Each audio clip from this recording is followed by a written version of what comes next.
ଜୟ ଜଗନ୍ନାଥ ବନ୍ଧୁଗଣ, ମୋ ବ୍ଲଗ୍ରେ ଆପଣଙ୍କୁ ଆଉ ଥରେ ସ୍ୱାଗତ ଜଣାଉଛି। ଭାଇ, ଏତିକି ଦିନ ଭିତରେ ଗୋଟେ ଜିନିଷ ଆଉ ଗୋଟେ ନୂଆ ପାଇଲି। ନୂଆ ମାନେ, ଯଦି ଆମେ ଆମ ଜୀବନ କାଳ ଭିତରେ ଆଉ କାହା ପାଇଁ ଯଦି ଆମେ କିଛି ଗୋଟେ କରୁଛେ କିମ୍ବା କହୁଛେ, ସେଥିରେ ବି ପରିସ୍ଥିତି ନିଜ ଖରାପ ହେବ। କ'ଣ ପାଇଁ ନା, ଯଦି ତାର ସ୍ୱାର୍ଥରେ କଥାଟା ଆସିଲା, ଭାଇ ଆପଣ ଭଗବାନ ହେଇଯିବେ। ଯଦି ତାର ସ୍ୱାର୍ଥ ବାହାରେ କଥାଟା ଆସିଲା, ତାର ଭଲ ପାଇଁ ବି ହେଇଥାଉ, ସିଏ ତା ନଜରରେ ଆପଣ ଖରାପ ହେଇଯିବେ।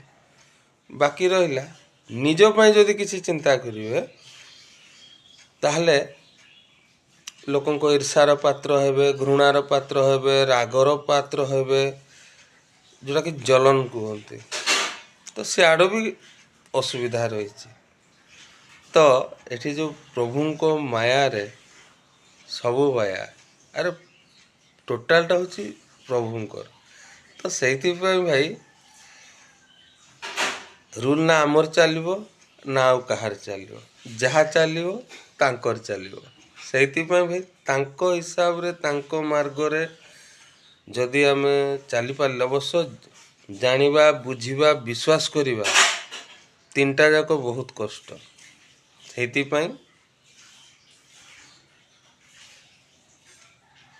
ବୁଝନ୍ତୁ, କେହି ଯେତେବେଳେ ନଥାନ୍ତି, ସେଇ ଥାନ୍ତି।